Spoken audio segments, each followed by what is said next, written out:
नमस्कार, मी Sunita बुरकुल cooking with Sunita बुरकुल मध्ये तुम्हा सर्वांचं खूप खूप स्वागत आहे। आज आपण ना उन्हाळ्यासाठी खूप छान असं फायदेशीर चिंचेचं पन्ह बघतोय। पन्ह हे खूप जुनं आहे, पारंपरिक पद्धतीचं आहे, खूप छान टेस्टी पण लागतं आणि झटपट बनणार आहे। चला तर मग व्हिडिओला सुरुवात करू। बघा इथे मी अशा चिंचा घेतलेल्या आहेत, या गावाकडच्या चिंचा आहेत। तुम्ही जर विकतच्या घेत असतील त्याही चालतात, पण याचं पन्ह खूप छान लागतं। गावाकडच्या चिंचा आहेत त्या, असे जे साल आहेत ना हे काढून घ्यायचे।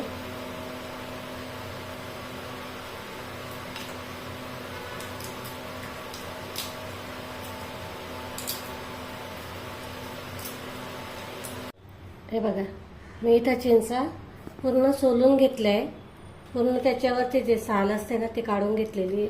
आता आपण याच्यामध्ये पाणी घालतोय।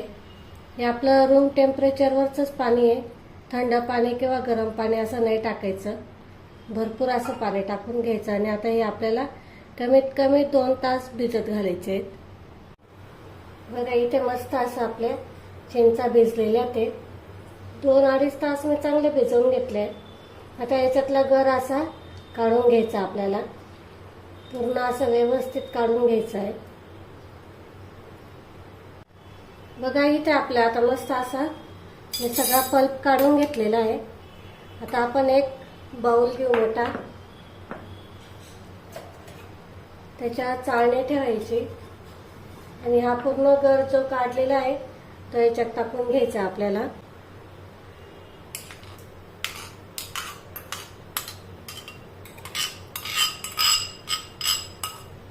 हे बघा सगळा काढून घ्यायचा आहे।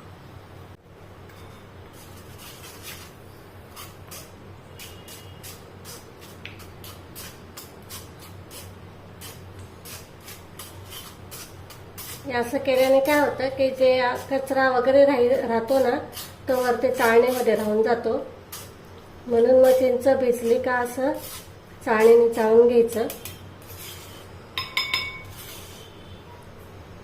आणि पन्ह खूप फायदेशीर असतं उन्हाळ्यामध्ये, याच्याने ऊन लागत नाही पन्ह्याने।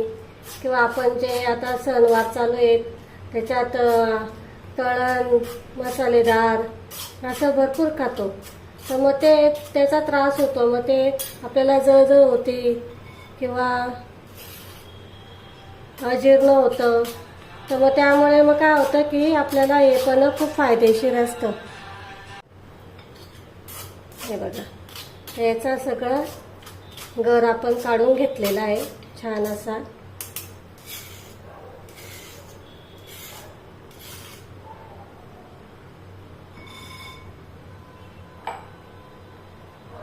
हे बघा, हा इथे आपल्याला मस्त असा गर भेटलेला आहे। तर आपण इथे चिंच 1 वाटी घेतलेली होती, तर मी इथे 1 वाटी गूळ घेते। गूळ हा मी किसून घेतलेला वेळीला, आणि असं हातानेच मिक्स करायचं आपल्याला। हे मिक्सरला नाही करायचं, नाही तर काय होतं की मग त्याचा आहे ना जो कलर आहे ना तो चेंज होतो, मग फरक पडतो मग त्या कलरमध्ये। तुम्ही कोणतंही पन्ह करा, कैरीचं करा, चिंचेचं करा, तर ते मिक्सरला फिरवायचं नाही, नाही तर त्याचा कलर पूर्ण चेंज होऊन जातो। बघा असं पूर्ण दाबून दाबून पूर्ण हा गुळ आहे ना आपल्याला याच्यात पळून घ्यायचा आहे, म्हणजे छान मिसळून घ्यायचा।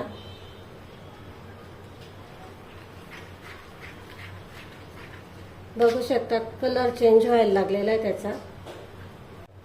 हे बघा इथे मस्त असं आपलं पन्ह तयार झालेलं आहे, बघू शकतात तुम्ही। मस्त असा घट्टपणा पण आलेला आहे, कलर पण छान आलेला आहे। आता आपण एक ग्लास घेऊ,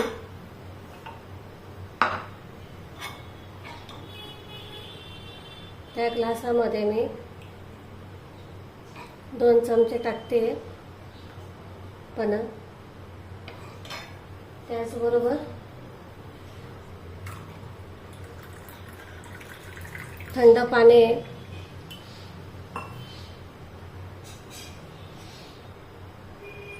थोडीशी जिऱ्याची पूड,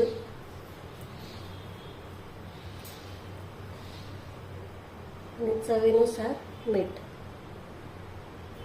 खूप छान टेस्टी लागतं हे पण नक्की करून बघा या उन्हाळ्यामध्ये, तुम्हाला याचा नक्की फायदा होईल. ज्याला ॲसिडिटी, अपचन वगैरे याचा त्रास होत असेल ना, त्याच्यासाठी खूप फायदेशीर आहे. नक्की बनवून बघा. बघा इथे आपलं पन्ह तयार झालेलं आहे. खूप छान असं झालेलं आहे, बघू शकता तुम्ही. नॅचरल कलर आहे, आपण याच्यात कलर वगैरे काही नाही वापरलेलं आहे. बघू शकतात मस्त छान असं झालेलं आहे. बघा इथे आपलं मस्त असं पन्ह तयार झालेलं आहे, बघू शकतात तुम्ही. छान मस्त तयार झालेलं आहे. आपल्याला खूप फायदेशीर आहे उन्हाळ्यासाठी. आपल्याला ऊन लागत नाही मग पन्ह्याने किंवा कैरीचं पन्ह. छान असं आपलं जे आपल्या पूर्वजांनी करून ठेवलेलं आहे तेच आपण पारंपरिक पद्धतीने केलेलं आहे. मी खूप छान पद्धत आहे आणि सोपी आहे, झटपट बनणारी आहे. नक्की करून बघा. बघा इथे मस्त असं आपलं पारंपरिक पद्धतीचं पन्ह तयार झालेलं आहे. खूप छान आहे आणि ज्यांना त्रास होत असेल पित्ताचा याचा तर त्यांच्यासाठी खूप फायदेशीर आहे. नक्की बनवून बघा आणि मला कमेंटमध्ये नक्की सांगा तुमचं कसं झालंय.